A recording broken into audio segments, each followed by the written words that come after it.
Good morning. We're all here today regarding a press conference pertaining to the homicide on Vine Street occurring yesterday. Our Assistant Chief of Operations, Jason Stilley, will be the one offering comment, and there will be a short Q&A session afterwards. Thank you. Good morning. I'm Jason Stilley, S-T-I-L-L-E. I'm an Assistant Chief of Operations for the Lincoln Police Department. As always, I want to thank the media for remaining flexible and convening outside of our normal press briefing times. With me today is Captain Jeff Bucher, the commander of our Criminal Investigations Unit. The purpose of this press conference today is to provide an update into the homicide that occurred at 26th and Vine yesterday afternoon, and to announce the arrest of 50-year-old Brian Adams, B-R-I-A-N, Adams, A-D-A-M-S, on one count of second-degree murder and one count of use of a weapon to commit a felony. Before getting into the details of the case, I want to offer my condolences to the family and friends of the victim. To give some order to this press conference, I will make some general comments and provide a rough timeline, and then open it up to any questions that you may have. Yesterday, October 18th at approximately 3:08 p.m., the Lincoln Police Department's Emergency Communications Center received a 911 call. The caller reported that a man had been struck with a pole and that CPR was in progress. Officers of the center team received the call and arrived within 3 minutes, along with members of Lincoln Fire and Rescue, and began life-saving measures. The victim, 29-year-old male, was transported to a local area hospital where he was pronounced deceased at 3:56 p.m. Members of our criminal investigations team and uniformed street personnel worked immediately to secure the scene and began investigating the details surrounding the incident. Brian Adams was quickly developed as a suspect and ultimately located at a home in the southwest Lincoln area a few hours later. He was taken into custody without incident. Adams is currently being treated at an area hospital and will be lodged in jail once released. I want to thank the members of the criminal investigations team, the uniformed members of our various affected street teams, and the crime scene technicians for their tireless work securing, processing, cataloging evidence, interviewing witnesses, and following up on investigative leads. I also want to commend our Lincoln community.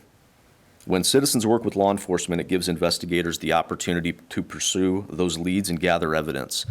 I want to thank the Lincoln community for stepping forward and providing law enforcement the information we needed to move swiftly on this case. And with that, I'll take any questions that you may have. Do we know how they knew each other and what the altercation was about? Great question. I don't know that right now, but that certainly will be part of the investigation. This is a really heavily trafficked area. Did this happen inside or outside of the home? It's outside of the home. I would describe it as a driveway or a common driveway on the back side of the house. So there may have been a number of witnesses to what was happening. Correct.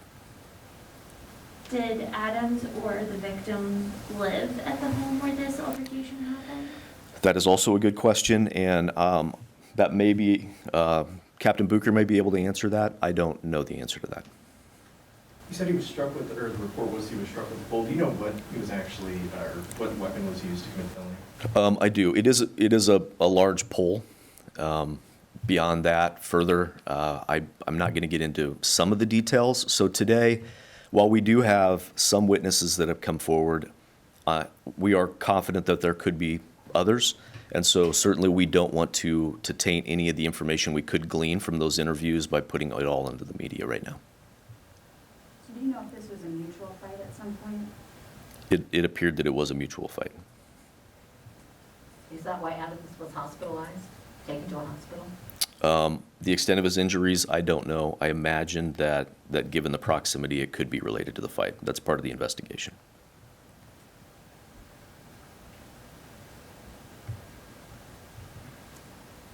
Whose home was he at in Southwest Lincoln? Was that a friend? Was that his home? I'm not going to release that at this moment. He was taken to the hospital from there? Once you guys contacted him, how did...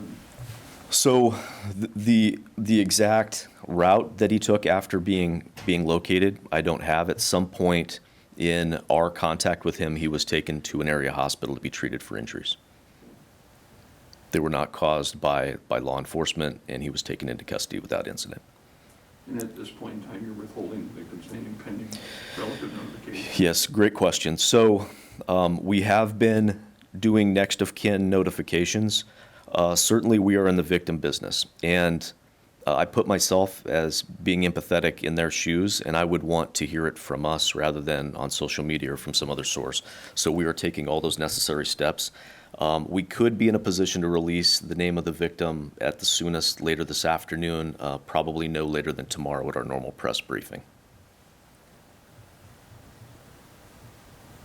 And it was just Brian Adams and the victim involved in the fight?